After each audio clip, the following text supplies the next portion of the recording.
प्रिय शिक्षक साथियों, आज मैं फिर आपको लेकर आया हूँ एक लेसन प्लान।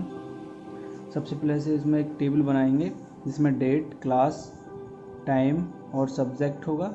इसके बाद एक स्कूल नेम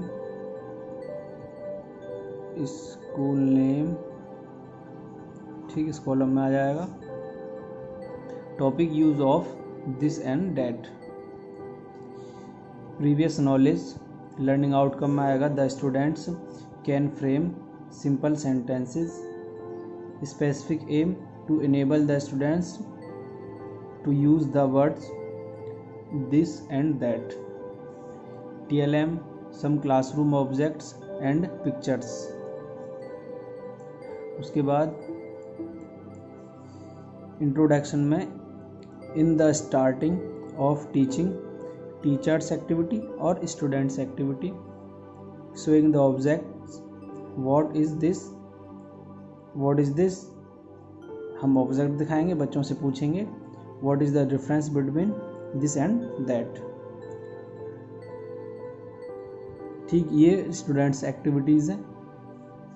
आगे statement of M, today we will learn the use of this and that. फिर आगे प्रेजेंटेशन में ड्यूरिंग टीचिंग, टीचर्स एक्टिविटी और स्टूडेंट्स एक्टिविटी आएंगे। Teacher will present the topic only by showing certain pictures to the students. If anything is very close to us then we will point at the thing by using this, and if anything is far from us then we will point by that. और इसमें example भी दे सकते हैं, जैसे यह है there is a pen in my hand so we will call this is a pen, and second example, the tree is far from us so we will call that is a tree। Students will listen carefully। After activity,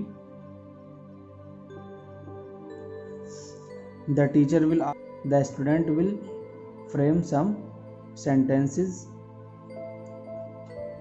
उसके बाद चलेंगे comprehension questions, complete the sentence. इस तरह से कुछ question देंगे।